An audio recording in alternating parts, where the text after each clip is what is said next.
Hi friends, ఏపీలో ఎన్నికలు అయితే ముగిశాయి. మరి ఈ ఎన్నికల్లో ప్రభావితం చూపించినటువంటి అంశాలేంటి? దీని గురించే మనం ఇప్పుడు మాట్లాడుకుందాం. ఇది ఎందుకు ఈ విషయం గురించి మాట్లాడాల్సి వస్తుంది అంటే, ఇటు ప్రభుత్వం అటు ప్రతిపక్షం ఇద్దరూ కూడా ఒక క్లారిటీ అనేది ఇవ్వకుండా ప్రజలను భయభ్రాంతులకు గురి చేసినటువంటి పరిస్థితి దీనికి సంబంధించింది. సో అందుకే దీని గురించి మాట్లాడాల్సి వస్తుంది. దీని గురించి మాట్లాడాలంటే ముందుగా మనకి తెలియాల్సినటువంటి అంశం ఏంటి అంటే, ఈ ఎన్నికల సమయంలో తెలుగుదేశం పార్టీ అధినేత చంద్రబాబు నాయుడు గారు తీసుకున్నటువంటి ఒక అంశం ఏంటి? ఏపీ ప్రభుత్వం తీసుకొచ్చినటువంటి ల్యాండ్ టైటిలింగ్ యాక్ట్. సో ఏదైతే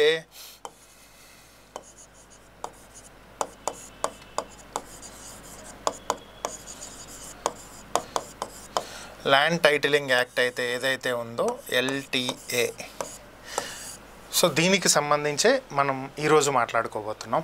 ఈ ల్యాండ్ టైటిలింగ్ యాక్ట్ అనేది అసలు ఎందుకు తీసుకొచ్చారు, దీనివల్ల ఉపయోగం ఏంటి, ప్రభుత్వం చెప్తున్నట్లుగా దీనివల్ల ఉపయోగం ఉందా లేదా ప్రతిపక్షం చెప్తున్నట్లుగా దీనివల్ల నష్టం ఉందా, అసలు ఏం జరుగుతుంది దీంట్లో, ఇది ఫస్ట్ మనం తెలుసుకోవాల్సినటువంటి అంశం. ఈ ల్యాండ్ టైటిలింగ్ యాక్ట్ గురించి తెలుసుకోవాలి అంటే ముందుగా మనం కొంచెం ముందుకెళ్లాల్సి ఉంటుంది. ఇప్పటి వరకు అంటే మన దేశానికి స్వతంత్రం వచ్చి 75 ఏళ్ళు అవుతుంది. సో ఈ 75 ఏళ్ల నుంచి కూడా భూములకు సంబంధించినటువంటి సర్వే జరగలేదు. భూములకు సంబంధించినటువంటి సమగ్ర సర్వే కానీ వాటి కొలతలు ఎక్కడి నుంచి ఎక్కడి వరకు, ఏ సర్వే నెంబర్ నుంచి ఏ సర్వే నెంబర్ వరకు ఎవరి భూమి ఉంది ఏంటి అనేది క్లియర్ కట్గా ఎక్కడా కూడా ఒక రికార్డ్ అనేది లేదు. సింపుల్గా చెప్పాలి అంటే, ఏదైతే గతంలో బ్రిటిష్ వాళ్ళు వెళ్ళే ముందు సర్వే చేసిన మనకి ఈ భూమి వీళ్ళది ఈ భూమి వీళ్ళది అని చెప్పి రెవెన్యూ రికార్డుల్లో అప్పగించారో అదే ఈ రోజుకి కూడా కొనసాగుతూ ఉంది. సో దీనివల్ల ఏమవుతుందంటే భూ వివాదాలు అనేవి వస్తున్నాయి. సో ఒకరు ఆక్రమించాలని ప్రయత్నం చేయటం, ఒక్కొక్క సంవత్సరం ఒక్కొక్క అడుగు జరుపుకుంటూ వెళ్ళటం. మనకు అందులోనూ దీంట్లో వ్యవసాయ భూమి, వ్యవసాయేతర భూమి, రెండు రకాల భూములు ఉంటాయి. సో వీటికి సంబంధించే ఒక క్లారిటీ లేనటువంటి నేపథ్యంలో కేంద్ర ప్రభుత్వ ఆధ్వర్యంలో పనిచేసేటువంటి నీతి ఆయోగ్ ఒక ప్రతిపాదనని తీసుకురావటం జరిగింది. ఆ ప్రతిపాదనే ఈ land titling act. Land titling యాక్ట్లో వీళ్ళు చెప్పేది ఏంటి అంటే, భూమికి సంబంధించి ఒక సమగ్ర సర్వే అనేది నిర్వహించడం జరుగుతుంది. దీనికి సంబంధించి నీతి ఆయోగ్ కొన్ని ప్రతిపాదనలు చేసింది. సో ల్యాండ్ టైటిలింగ్ యాక్ట్కి సంబంధించి టైటిలింగ్ ఆఫీసర్ అనే వాళ్ళు ఉంటారు. సో వీళ్ళు ల్యాండ్ టైటిల్ని ఫైనలైజ్ చేస్తారు. దీనికి సంబంధించి 2 బుక్స్ని యూజ్ చేయాల్సి ఉంటుంది. సో ఇది బుక్ నెంబర్ 1 అనుకుందాం, ఇది బుక్ నెంబర్ 2. సో దీంట్లో ఏంటంటే, ఇది వచ్చేటప్పటికి మనకి ఏ వివాదాలు లేకుండా ఈ భూమి ఫలానా సుబ్బారావుది, వెంకటరావుది, రమేష్ది, సురేష్ది, ఎవరిదైతే వాళ్ళు, సో సమ్ ఎక్స్ ఏ అనే పర్సన్ పేరుతోటి ఒక భూమి ఏ విధమైనటువంటి వివాదాలు లేకుండా ఉంటే దాన్ని దీంట్లో టైటిల్ రిజిస్టర్ చేస్తారు. ఇక 2వ బుక్ ఉంటుంది. ఈ బుక్ ఏంటి అంటే, సపోజ్ బి అనే వ్యక్తికి భూ వివాదాలు ఉన్నాయి, ఒక టైటిల్ మీద అభియోగాలు వచ్చినాయి, ఇది నాది అని చెప్పి సి అనే వ్యక్తి వచ్చి దీంట్లో ఈ భూమి నాది, మీరు బి పేరుతోటి టైటిల్ చేశారు, అలాంటి వాటిని ఈ 2వ బుక్లో ఉంచుతారు. ఇది ఎప్పుడైతే క్లియర్ అవుతుందో దాన్ని తీసుకొచ్చి మళ్ళీ ఏలోకి నమోదు చేస్తారు. అలాగే దీనికి సంబంధించి ఏవైనా సరే ఇలాంటి వివాదాలు కనుక వచ్చినట్లయితే, ఇప్పటి వరకు భూమికి సంబంధించిన తగాదాలు ఏవైనా సరే, అది పక్కన పొలం అతను నా పొలం ఆక్రమించాడు ఇలాంటివైనా కావచ్చు, లేదా మా తాత ముత్తాతల నుంచి యాన్సిస్టర్స్ ప్రాపర్టీస్ నాకు రావాల్సి ఉంది కానీ మా తమ్ముడు అన్యాయంగా తీసేసుకున్నాడు, మా అన్న తీసేసుకున్నాడు, మా అక్క తీసేసుకుంది, మా చెల్లి తీసేసుకుంది, లేదా మా అందరికీ సమానమైనటువంటి హక్కులు ఉన్నాయి, నా కొడుకులు అన్యాయంగా నా భూమి లాక్కున్నారని తండ్రి కోర్టుకి, ఇట్లాంటివి ఎన్నో రకాలైనటువంటి సమస్యలు. ఇవే కాకుండా ప్రభుత్వం పరిశ్రమల కోసం కానీ, హైవేలు నిర్మించడం కోసం కానీ, లేదా మరి ఏ ఇతర ప్రైవేట్ సంస్థలకు సంబంధించినటువంటి షాపింగ్ మాల్స్ కావచ్చు, హోటల్స్ కావచ్చు, లేదంటే ఇటు మనకి అమరావతిలో జరిగినటువంటి రాజధాని నిర్మాణానికి సేకరించినటువంటి భూములు కావచ్చు, అయితే పరిశ్రమలకు నెలకొల్పటానికి సేకరించేటువంటి భూములు కావచ్చు, లేదా ఇరిగేషన్ ప్రాజెక్ట్స్ కోసం సేకరించేటువంటి భూములు కావచ్చు, కాలువలు తవ్వటానికి, కెనాల్స్ ఏర్పాటు చేయడానికి, ఇలా రకరకాలైనటువంటి వాటికి ప్రభుత్వం ఏవైనా సరే భూములను సేకరించాలంటే వీటికి సంబంధించి కూడా తలనొప్పులు. ఇప్పుడు భూమి సేకరించాలి అంటే ఒక వ్యక్తి పేరుతో ప్రభుత్వం ఏ అనే వ్యక్తి నుంచి భూమి సేకరిస్తుంది, అతని పేరుతోటి డాక్యుమెంట్స్ రిజిస్టర్డ్గా ఉండి ప్రూఫ్ ఉంటే అతనికి డబ్బు చెల్లించి భూమిని సేకరించవచ్చు. కానీ ఆ భూమి ఆల్రెడీ కేసుల్లో కోర్టులో పెండింగ్లో గనక ఉండి ఉంటే సేకరించడానికి సాధ్యం కాదు. ఎందుకంటే కోర్టు తీర్పు అనేది రావాలి, అప్పటి వరకు ఆ భూమి మీద ఎవరికి హక్కులు ఉండవు. సో హక్కుదారు ఎవరో తెలియనప్పుడు ఎవరికైనా నష్టపరిహారం ప్రభుత్వం చెల్లించలేనటువంటి పరిస్థితి. సో కావలసినటువంటి భూమిని అక్కడ సేకరించలేనటువంటి పరిస్థితి ఏర్పడుతుంది అన్నమాట. సో ఇలా కొన్ని సమస్యలు ఏర్పడుతున్నటువంటి నేపథ్యంలో కోర్టులలో భారీ స్థాయిలో భూములకు సంబంధించినటువంటి వివాదాలు పెండింగ్లో ఉన్నటువంటి నేపథ్యంలో వీటికి పరిష్కారంగా ఆల్రెడీ కోర్టుల్లో కొన్ని వందల కేసులు పెండింగ్లో ఉంటున్నాయి. ఇప్పటికే క్రిమినల్ కేసులు కావచ్చు, లేదంటే ఇతర కేసులు కావచ్చు, ఏవైనా ఇంకా ప్రజాప్రతినిధుల కేసులే పెండింగ్లో ఉన్నాయని వాటిని త్వరితగతిన పూర్తి చేయడానికి ప్రత్యేక ప్రజాప్రతినిధుల న్యాయస్థానాలు కూడా ఏర్పాటు చేసే పరిస్థితికి వచ్చాం.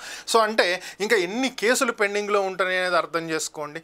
సింపుల్గా చెప్పాలి అంటే ఒక భూ వివాదానికి సంబంధించినటువంటి కేసు కోర్టుకు వెళ్ళి అది పరిష్కారమై బయటకు రావాలి అంటే యావరేజ్గా 20 సంవత్సరాల టైం పడుతుందంట. సో దీన్ని బట్టి అర్థం చేసుకోండి ఎన్ని వేల కేసులు పెండింగ్లో ఉండుంటాయి కోర్టుల్లో అనేది. దీనికి ఒక పరిష్కారం కోసమే ఈ అప్పీలేట్ ట్రిబ్యునల్స్ని తీసుకురావడం జరిగింది. ఇది నీతి ఆయోగ్ ప్రతిపాదన.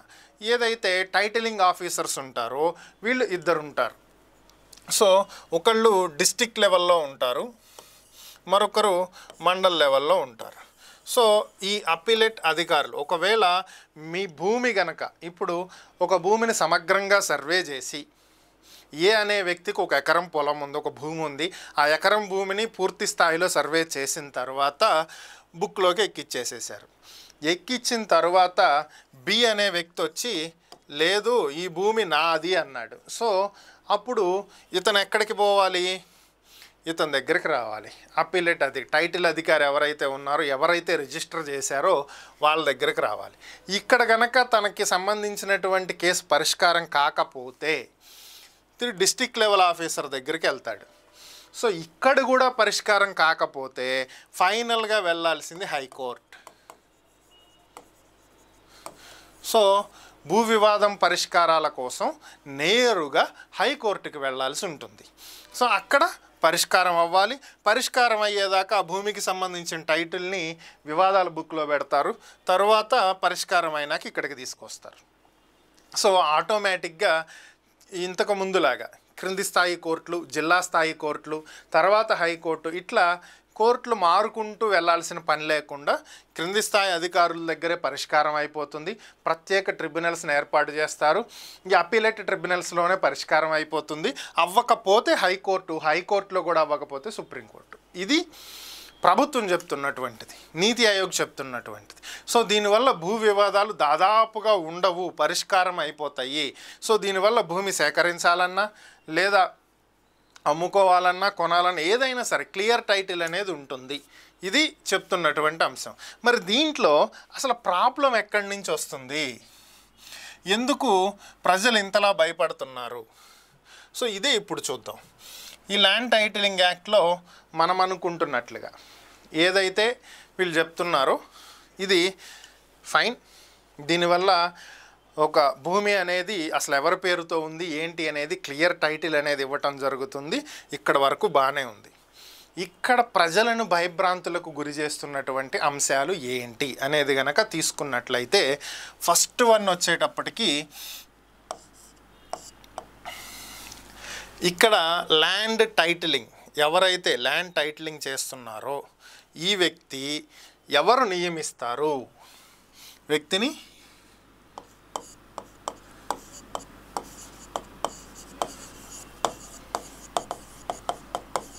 Titling officer.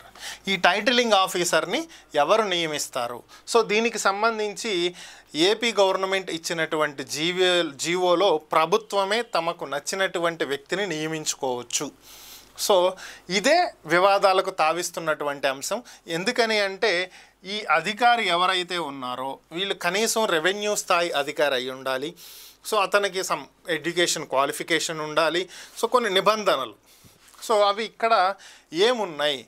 ప్రభుత్వం తమకి అనుకూలమైనటువంటి వ్యక్తిని ఇక్కడ నియమిస్తే పరిస్థితి ఏంటి? ఇది మొదటి విషయం. ఇక రెండోది ఏంటి అంటే ఈ నియమించినటువంటి అధికారులు అవినీతికి పాల్పడితే పరిస్థితి ఏంటి? ఇప్పుడు ఏ అనే వ్యక్తి పేరుతోటి ఒక భూమిని టైటిలింగ్ చేసి బుక్లోకి ఎక్కించారు. బి అనే వ్యక్తి వచ్చి కాదు ఈ భూమి నాది అని చెప్పి ఇష్యూ రైజ్ చేశాడు. అయితే ఈ ఇష్యూని పరిష్కరించాల్సింది ఎవరు? ఈ బుక్లోకి ఎక్కించిన ఈ అధికారులే పరిష్కరించాలి. మరి ముందే ఆ భూమి వేరొకరిది లేదంటే దాని మీద వేరే వాళ్ళకి హక్కులు ఉన్నాయి అనేది వీళ్ళకి తెలియదా? వాళ్ళు ఎందుకు మరి ఆ టైటిల్ని రిజిస్టర్ చేశారు? టైటిల్ని రిజిస్టర్ చేసి అతనికి డాక్యుమెంట్స్ ఎట్లా ఇచ్చారంటే ఇక్కడ డాక్యుమెంట్స్ గురించి మళ్ళీ మాట్లాడదాము. సో మరి అదే వ్యక్తి దగ్గరకు మళ్ళీ వెళ్ళి నా భూమిని నాకు ఇప్పించండి అని చెప్పి వివాదాలు తీసుకురావడం. సో అంటే వీళ్ళు ఎంత నిజాయితీగా ఎంత ఖచ్చితత్వంగా ఉంటారు?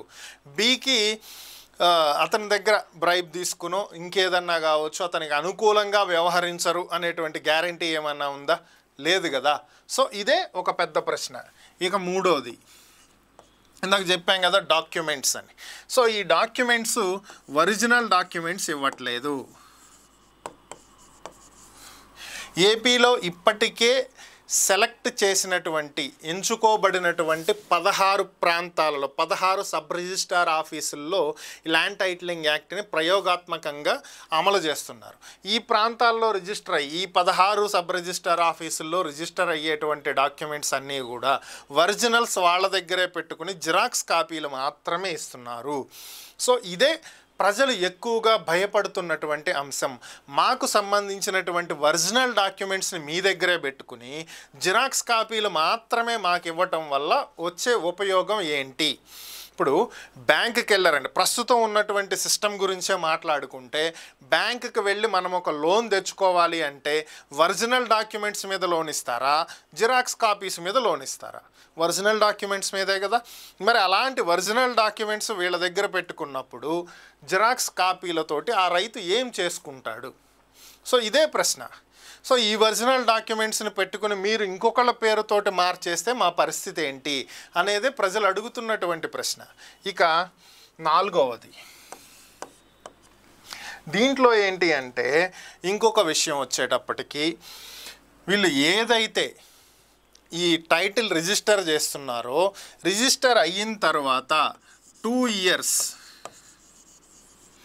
2 సంవత్సరాల లోపు ఎవరైనా సరే అభ్యంతరాలు తెలియజేస్తే దాన్ని వివాదాల బుక్లోకి ఎక్కించి దాని గురించి పరిష్కారం అనేది చేస్తారు. ఒకవేళ 2 సంవత్సరాల లోపు ఎవరైనా సరే వచ్చి ఈ భూమి మాది అని చెప్పి క్వశ్చన్ చెయ్యకపోతే ఇక ఎవరి పేరుతో రిజిస్టర్ చేశారో అదే ఫైనల్. ఇంకా ఎవరు దాన్ని మార్చడానికి కూడా లేదు, ఎక్కడ అప్పీల్ చేసుకుంటానికి కూడా లేదు. సో మరి ఇది ఎలా సాధ్యం? ఇప్పుడు ఏ అనే వ్యక్తి పేరుతోటి 1 ఎకరం భూమి టైటిలింగ్ అయింది. యాక్చువల్గా ఆ భూమి బి అనే వ్యక్తిది. ఆ వ్యక్తి ప్రస్తుతానికి ఈ దేశంలో లేడు, వృత్తిరీత్యా వేరొక దేశానికి వెళ్ళటం జరిగింది, లేదా బ్రతుకు తెరువు రీత్యా ఏ అరబ్ కంట్రీస్కో మిడిల్ ఈస్ట్ కంట్రీస్కో దుబాయ్కో వెళ్ళి అక్కడ పనులు చేసుకుని బతుకుతున్నారు. తిరిగి వచ్చే టయానికి వాళ్ళ భూమి ఏ అనే వ్యక్తి పేరుతోటి వెళ్ళిపోయి 2 సంవత్సరాలు దాటిపోయింది. ఇప్పుడు వాళ్ళు ఏం చెయ్యాలి? ఏంటి పరిస్థితి? సో ఇదే ఉన్నటువంటి అతిపెద్ద ప్రశ్న. ఇక టైటిలింగ్కి 90 రోజుల్లోపు అభ్యంతరాలు తెలియచేయాలి. అసలు ఈ 90 రోజుల్లోపు అభ్యంతరాలు తెలియజేయాలి అంటే అసలు ముందు పలానా భూమిని సర్వే చేశామని కానీ, సో ఈ భూమికి సంబంధించి పలానా వ్యక్తి పేరుతో రిజిస్టర్ చేస్తున్నామని కానీ ప్రభుత్వం తెలియజేస్తుందా? అభ్యంతరాలు ఏమన్నా ఉంటే 90 రోజుల్లోగా తెలియచేయాలి అన్నప్పుడు పలానా వ్యక్తి మీ భూమి నాది అని చెప్పి క్వశ్చన్ చేస్తున్నారు కాబట్టి మీరు దీనికి సంబంధించి సమాధానం చెప్పండి అని చెప్పి ఏవైనా సరే లెటర్ పంపిస్తుందా, నోటీసులు పంపిస్తుందా, అసలు దీనికి సంబంధించినటువంటి సమగ్ర సమాచారాన్ని సంబంధిత వ్యక్తులకు ప్రభుత్వం ఏ విధంగా చేరవేస్తుంది? మనంగా తెలుసుకుని ఈ భూమి నాది అని వెళ్ళాలి వీళ్ళు చెప్పిన లెక్క ప్రకారం. ఎందుకంటే 2 ఏళ్ల లోపు మీరు చెప్పాలంటున్నారు కాబట్టి. సో మనంగా ఎలా తెలుసుకుంటాం? మన భూమి అక్కడే ఉంది, అది ఉందనే అనుకుంటాం తప్ప డాక్యుమెంట్స్ మన పేరుతో ఉన్నాయి. సో మార్చేశారు, వేరే వాళ్ళ పేరుతో టైటిలింగ్ అయింది అనేది మనకు ఎలా తెలుస్తుంది? అసలు మనం ఇక్కడ లేం కదా. సో ఇదే ఒక పెద్ద సవాల్ అన్నమాట. ఇక ఒక సాధారణమైనటువంటి చిన్న సన్నకారు రైతులు కావచ్చు, చిన్న వ్యాపారులు కావచ్చు, ఒక మధ్యతరగతి వ్యక్తులు కావచ్చు, ఈ టైటిల్ ఆఫీసర్స్తో విసిగిపోయి హైకోర్టుకు కానీ సుప్రీంకోర్టుకు కానీ వెళ్ళి ఖర్చులు పెట్టుకుని తమ భూములను రక్షించుకునేటువంటి పరిస్థితి ఉంటుందా? నిజంగా ఆలోచించండి. సో మరి చిన్న కోర్టులలో వీటికి సంబంధించిన విచారణ జరగనప్పుడు హైకోర్టు ఖర్చులు, సుప్రీంకోర్టు ఖర్చులు, లాయర్ల ఖర్చులు భరించేటువంటి శక్తి ఒక సాధారణ వ్యక్తికి ఉంటుందా? అది సాధ్యమవుతుందా? ట్రిబ్యునల్ అధికారులు ఎవరైతే ఉంటారో టైటిలింగ్ ఆఫీసర్సు, వీళ్ళు అవినీతికి పాల్పడకుండా నిష్పక్షపాతంగా అధికారుల ఒత్తిడికి లోబడకుండా, ఇక్కడ లంచమనే అనలేము, ఉన్నత స్థాయి అధికారులు కావచ్చు, ఎమ్మెల్యేలు కావచ్చు, మినిస్టర్లు కావచ్చు, ఎంపీలు కావచ్చు, ప్రభుత్వంలో ఉన్నటువంటి పెద్దలు కావచ్చు, వీళ్ళ మీద ఒత్తిడి తీసుకురారన్న గ్యారంటీ ఏమన్నా ఉందా? లేదు కదా. సో మావాడు వస్తున్నాడు, మీరు చూసి చూడనట్టు వదిలేసేయండి అని ఫోనుల్లోనే పైరవీలు చేసే పరిస్థితుల్లో ఉన్న మనం దీనికి సంబంధించి వీళ్ళు ఒత్తిడికి లోనవ్వకుండా ఉంటారా? నిష్పక్షపాతంగా పని చేయగలుగుతారా? అలా చెయ్యలేనప్పుడు చిన్న వ్యక్తులకు కోర్టులకు వెళ్ళి హైకోర్టుకి సుప్రీంకోర్టుకి వెళ్ళి భూములను దక్కించుకునే పరిస్థితి ఉందా? ఇదే ఇప్పుడు ఒక పెద్ద ప్రశ్న. దీన్నే ప్రతిపక్షాలు ఆయుధంగా వాడుకోవటం జరిగింది. మీ భూములు మీవి కాదు, మీ భూములని ప్రభుత్వం అమ్మేసుకుంటుంది, మీ భూములని ప్రభుత్వం దోచేస్తుంది, వాళ్ళ పేరుతోటి రాసేసుకుంటుంది, కబ్జా చేస్తుంది అని చెప్పి ఏదైతే ప్రతిపక్ష నేతలు బలంగా ప్రజల్లోకి తీసుకువెళ్ళే ప్రయత్నం చేశారో ఇది కొంతవరకు ప్రజల్లోకి అయితే వెళ్ళింది. నమ్మేవాళ్ళు నమ్మారు, నమ్మని వాళ్ళు నమ్మలేదు. సో ఓవరాల్గా దీని మీద ప్రభుత్వం కూడా క్లారిటీ ఇవ్వాల్సి ఉంది. నీతి ఆయోగ్ ఇచ్చినటువంటి ప్రతిపాదనలో కనీసం 3 సంవత్సరాలని ఉంది, కానీ మనం మాత్రం 2 ఇయర్స్కే తీసుకోవటం జరిగింది. ఎందుకు ఇలా చేశారు? ఇక అధికారిని నియమించడం ప్రభుత్వ ఇష్టం అని చెప్పి ఎలా చెప్తున్నారు? ప్రభుత్వ ఇష్టం కాదు కదా, దానికంటూ ఒక అర్హత ఉండాలి. దానికి సంబంధించి విద్యార్హతలు, టీచర్కే టెట్ డిఎస్సి అని చెప్పి ఇన్ని పెడుతున్నప్పుడు ప్రజల భూములకు సంబంధించినటువంటి అంశాలలో ఎంత జాగ్రత్తగా ఉండాలి, ఎలాంటి విద్యార్హతలు ఉన్న వ్యక్తిని నియమించాలి అనేది కూడా ఆలోచించాలి కదా. తమకు నచ్చిన వాళ్ళని నియమించుకుంటాము అంటే కార్పొరేషన్లకి చైర్మన్లు నియమించినట్లుగా ఉంటుంది. సో పరిస్థితి అది కాదు కదా కావాల్సింది. రాజకీయ నిరుద్యోగులకు ఆవాసం కల్పించడం కాదు కదా ల్యాండ్ టైటిలింగ్ యాక్ట్ అంటే. సో దీనికి సంబంధించి కేంద్ర ప్రభుత్వ మార్గదర్శకాలు కానీ, దీన్ని అమలు చేయడానికి ముందుకు వచ్చినటువంటి రాష్ట్రాల మార్గదర్శకాలు కానీ ప్రజలను కన్విన్స్ చేసే విధంగా, ప్రజలకు ఎటువంటి నష్టం కలిగించని విధంగా స్పష్టంగా ఉంటే ప్రజలు ఈ భయాందోళనలో నుంచి బయటకు వస్తారు, అప్పుడు వీటిని స్వాగతిస్తారు. అంతేకాని ఇలా క్లమ్జీనెస్గా సగం చెప్తే ప్రజలకు అర్థం కాదు. ఒక పక్క ప్రతిపక్షాలు లేవనెత్తుతున్నటువంటి అంశాలను నివృత్తి చేసేటువంటి ప్రయత్నం ఇక్కడ ప్రభుత్వం కూడా చేయలే. ప్రభుత్వం తరపున మాట్లాడినటువంటి వ్యక్తులు కూడా మేము అసలు చెయ్యట్లేదని కొంతమంది చెప్తే, సాక్షాత్తు సీఎం మేము నిజాయితీగా చేస్తున్నాము, అమలు అవుతుంది, కేంద్ర ప్రభుత్వ మార్గదర్శకాల ప్రకారం మేము వ్యవహరిస్తున్నాము అని చెప్తున్నాం. ఇక్కడ ఎవరి మాట నమ్మాలి అనేది ప్రజలకే అర్థం కానటువంటి ప్రశ్న. సో మరి ఈ ల్యాండ్ టైటిలింగ్ యాక్ట్ అనేది నిజంగా ప్రజలకు ఉపయోగపడుతుందా, ఉపయోగపడదా? దీనివల్ల కేంద్ర ప్రభుత్వం తీసుకొచ్చింది, ఇది రాష్ట్ర ప్రభుత్వం తీసుకొచ్చింది కాదు. కేంద్ర ప్రభుత్వం ఇచ్చినటువంటి మార్గదర్శకాల మేరకు రాష్ట్ర ప్రభుత్వం దాంట్లో కొన్ని మార్పులు చేర్పులు చేసుకుని చట్టాన్ని గెజిట్ చేసుకునేటువంటి అధికారం ఉంది. సో ఈ మేరకు రాష్ట్ర ప్రభుత్వం చర్యలు చేపట్టింది. దీనివల్ల నిజంగా సామాన్యుడు లాభం పొందుతున్నాడా లేదా? ఇలాంటి అవకతవకల వల్ల నష్టపోయేటువంటి అవకాశమే ఉందా? మీ అభిప్రాయం ఏంటో కామెంట్ రూపంలో తెలియచేయండి.